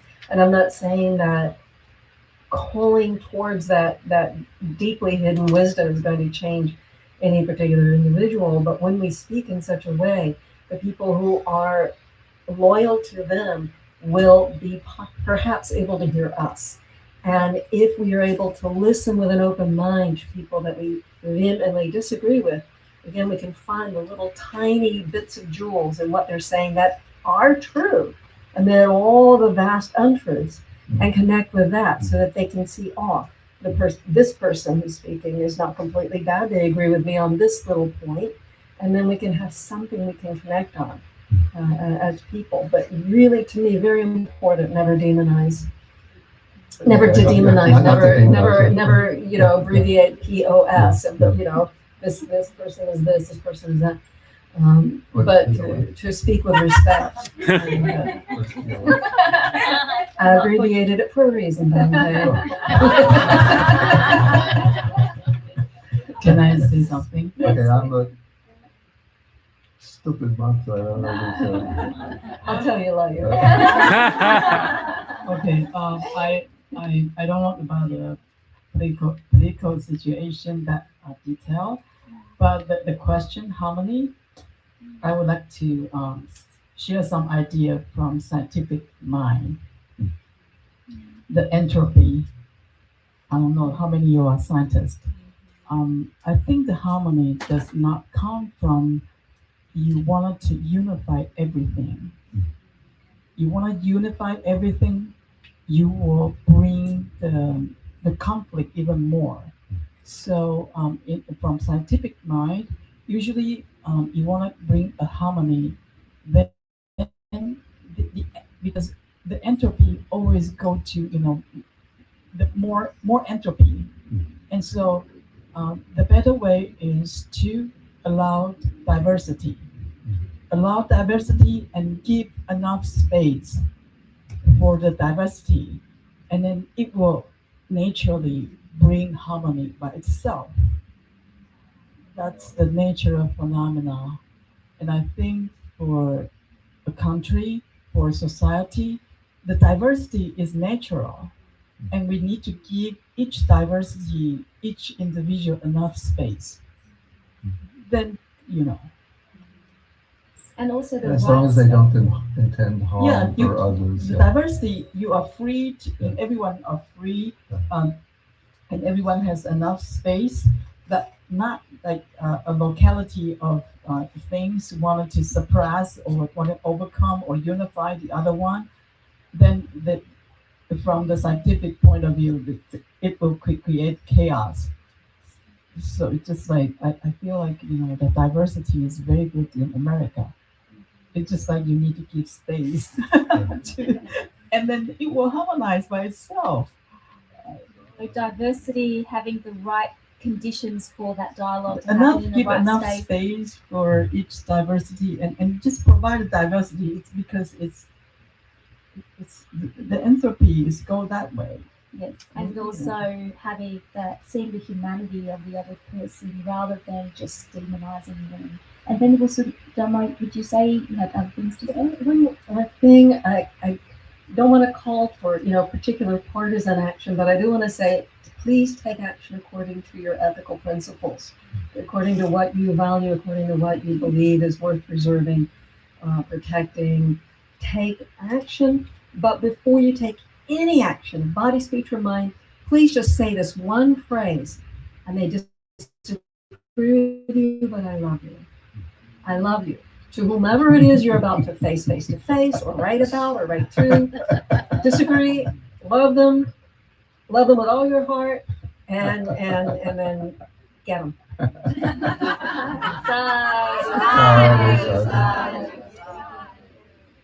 Okay, I appreciate there is some questions in the audience. The Venerables will still be around. I will have to end this session, sorry, because we are running overboard. So thank you so much to all of the Venerables here. That was a very engaging session, and there are lots of fruits for us to consider, lots of things that have come out from this whole conference. And I really hope that, yes, there are these different views, different perspectives, there is division in the community, but I really hope we can find a way to piece it together, not in a way that is just going to put a cover over it, but really find some way in which we can do it with respect, with humanity, and also with that safe space for that information to come through and have that dialogue. And maybe more meta conventions such as this for that to occur. So thank you all so much for this and all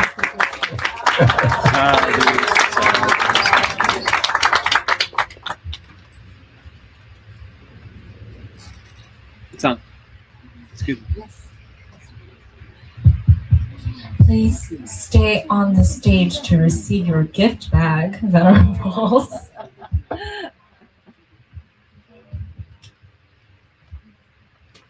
Shall we have another round of applause? What a very interesting, very, very beautiful dialogue to end our wonderful weekend.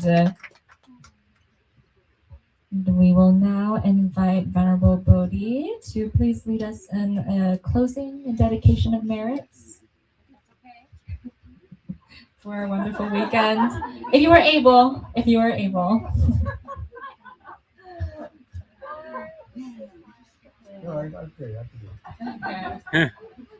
It would be your honor. It's a bit sudden, okay.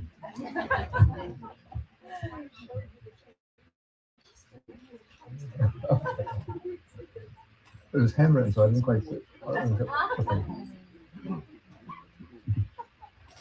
So I think, okay, first, we all have to express our deepest gratitude first to Bhante Sudaso, Aya Soma, and now Aya, I'm sorry, a little bit of my Alzheimer's group, Aya Sobana, and the entire monastic community connected with Empty Cloud Monastery, as well as the lay staff and the entire support group for hosting this very stimulating, inspiring, uplifting, edifying, provocative Metta Convention. I remember back in 2016, in those days, Bhante Sudaso was using, it was like a small community center in the East Village to give his Dharma programs there. And at that time, we didn't have an Ayasoma, but we had a, let's see if I,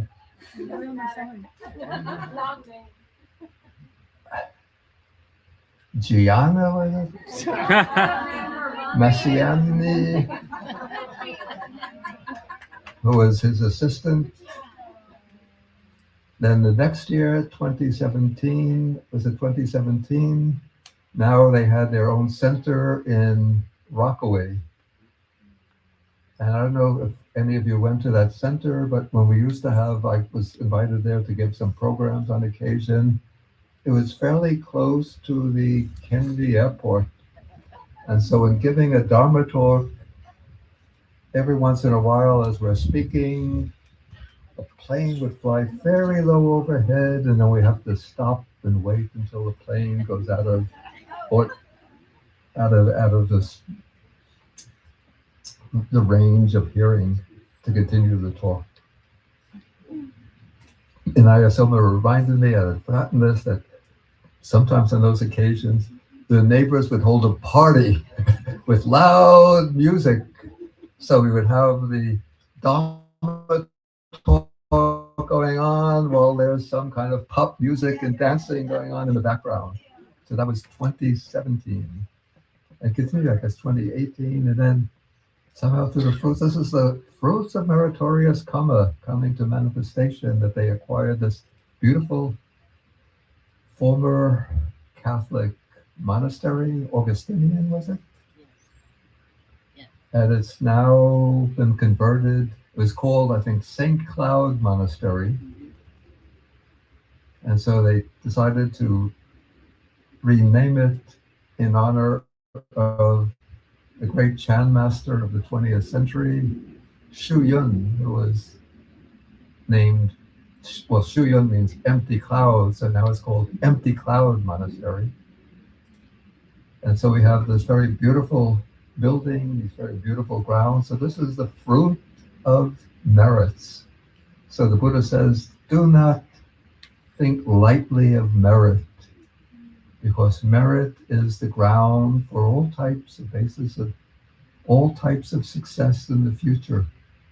So it might seem that the merit is maybe slight and significant, but when you plant those wholesome seeds of merit and you water them with the waters of loving kindness and compassion, altruistic joy and equanimity, those merits, beneath the surface, they gain force and momentum. And then when they come to manifestation, you have a monastery with beautiful grounds, providing a refuge for maybe thousands of people in this greater New York, New Jersey area, and all around the world. And now with an offshoot, the merits of people in Italy are coming to fruition as they get a chance for an empty cloud, Italia, to spring up in them.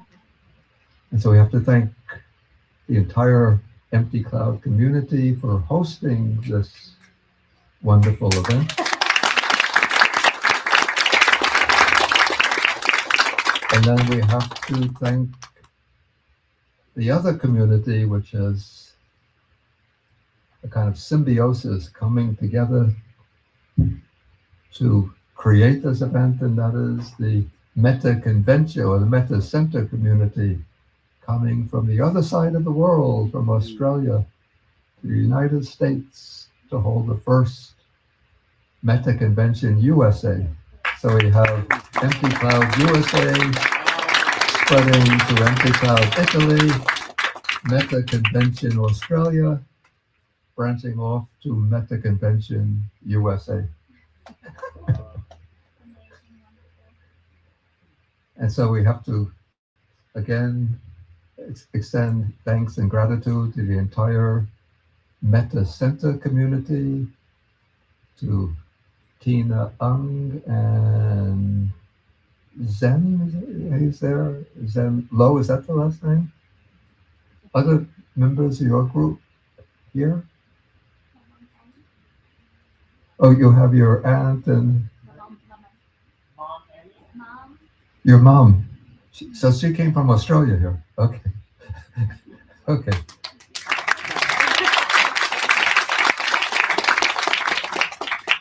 So should I do the actual sharing of the merits?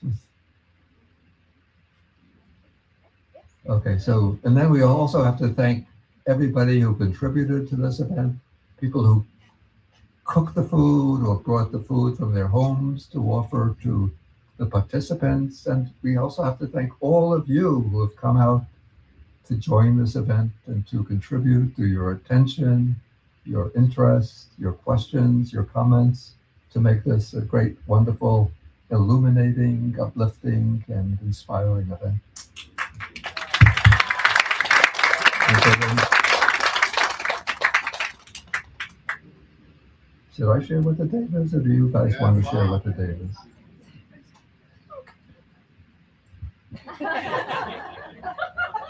Are you ready? Guys, you can just put your hands up like this. But you have to keep your bodies, down, shrink the size of your bodies, because we don't have so much space here to accommodate the whole celestial host. The Davids have very big bodies,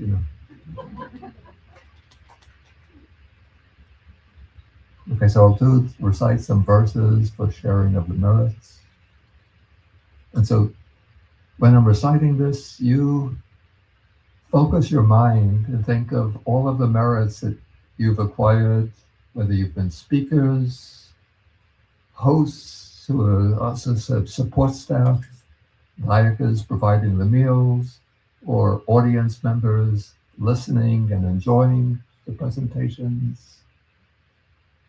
So you think of all of that merit, sort of focus the merit in your heart like a ball of light, and then see rays of that ball of light spreading up higher and higher and higher to the Deva realm. First the earth-dwelling Devas, and the lights are going up higher and higher to the Akasa, the sky-dwelling Devas, and the lights are going up higher to the Devas of the six sensory heavenly worlds, and then maybe the lights going still higher to the Brahma world.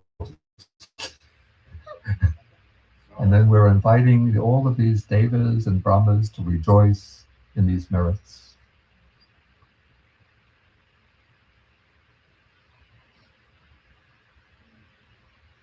So I'll recite in Pali the verses. Akasata cha bhumata devanaga mahedika panyanta manumodipa chirang rakantu sasanam. Akasata cha bhumata devanaga mahedika Punyanta manumodipa chirang rakantu desanam akasata jabumata devanaga mahedika punyanta manumodipa chirang rakantu mam param. Maybe we could do the Etavatasam He also. Etavatasam He Sampadang Punya Sampadang Sabbe Deva Anumodantu Sabba Sampati Siddhya Etavatasam He Sampadang Punya Sampadang Sabbe Bhuta Anumodantu Sabba Sampati Siddhya Etavata cha amhehi Sampadam Punya Sampadam Sabbe Sata Anumodantu Sabba Sampati Siddhya. And then I add another verse.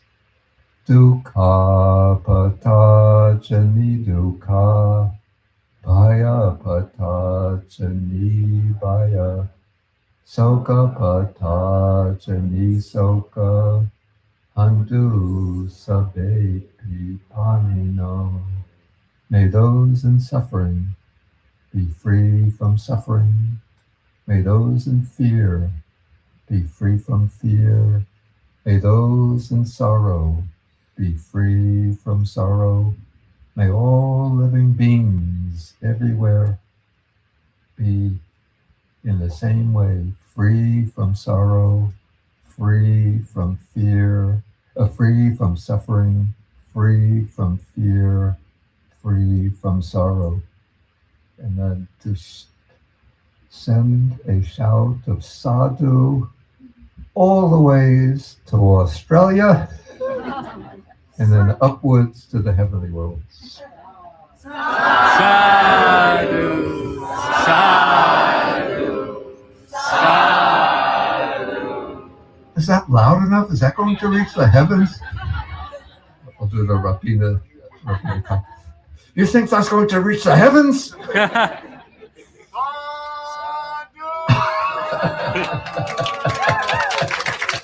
Okay.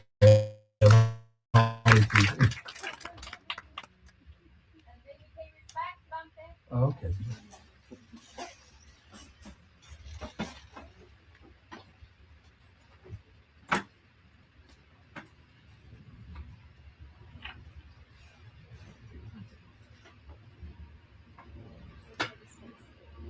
It's okay to stay.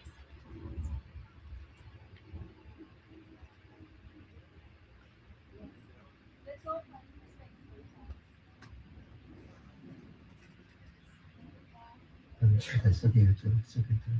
Abhivadana Sami Buddha Pachayino Chataro Dhamma Vadanti Ayuvanu Sukham Balam.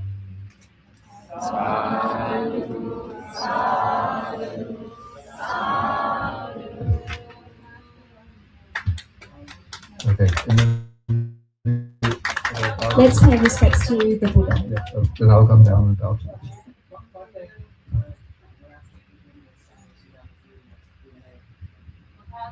Oh, right.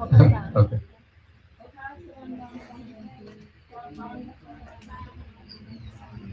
Come on, because Buddha.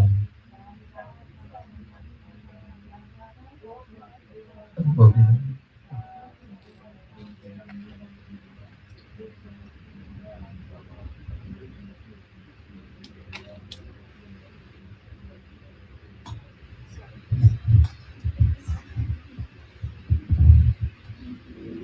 Thank you, Venerable. Thank you to all those here. I'm just going to invite Bante Siddhaso and Ayasoma for their very short closing remarks to end the conference. And then we're going to have a photo session. Very important.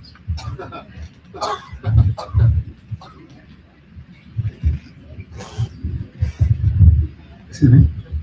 Yeah.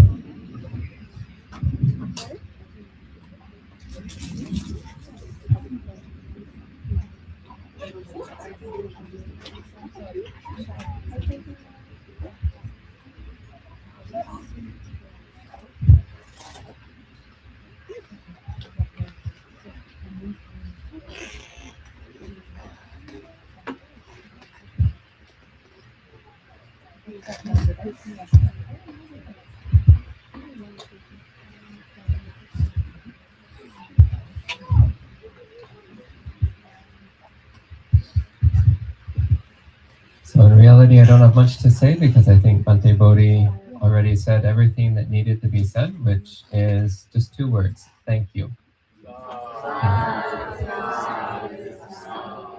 So before I was trying to get a hold of a list of all the volunteers so I could thank each one of you by name, but the list is just much too long to be practical. And I don't want to just list 1 or 2 names because then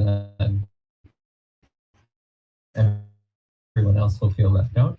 So I just want to say I really appreciate everything that everyone here has done in order to make this event possible. There's been many, many, many hands, many people contributing with a lot of love and care and dedication through challenges and difficulties, and it's all come together in this beautiful spirit of harmony and mutual support. So it's really incredible. So once again, I'm not naming any names because everyone here is worthy of hours of personal praise, and we just don't have time for that. So once again, deep appreciation for everything that we've all done together here during this weekend. And I'll just add that given the flood flash and the tornadoes and all of that, 5 times the merit for everything that you've done. Sadhu, sadhu, sadhu, anumodana. now I think we have the photo ceremony, is that correct? Yes.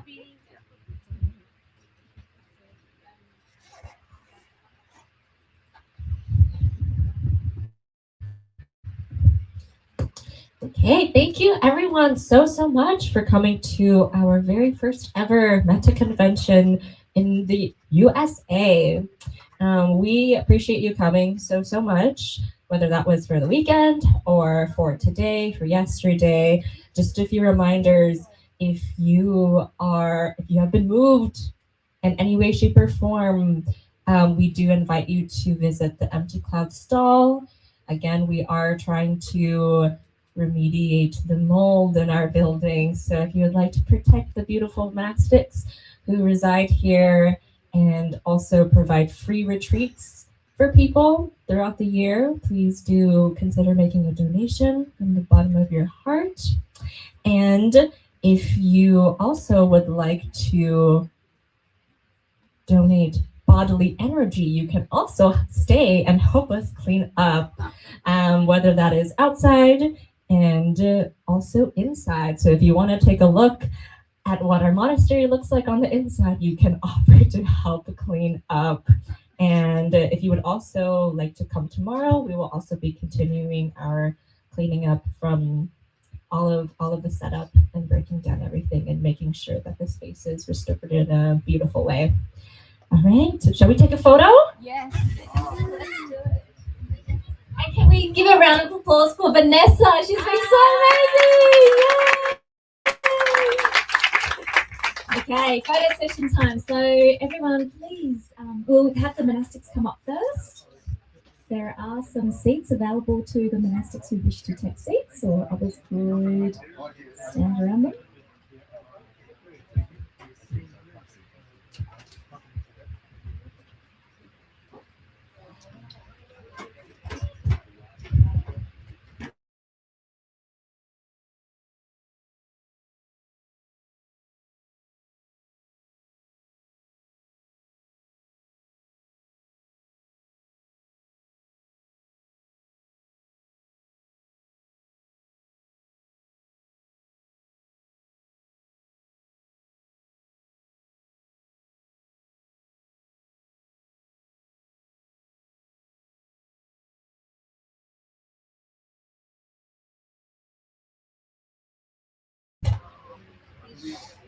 Yes, yes.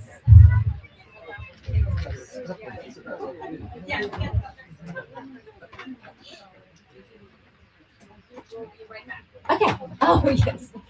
All right. Oh, no. We will wait for you. And what we'll do is we will all get in line. So when Venables ready and back, then we can just have him go into that spot. So Venables, if you could please come closer this way, we can do 2 lines even. For those who are a little shorter, you can come to the front as well. I won't pick out who they are. Okay, so the two lines. Well, the lay people will kneel down. So yeah. Yes.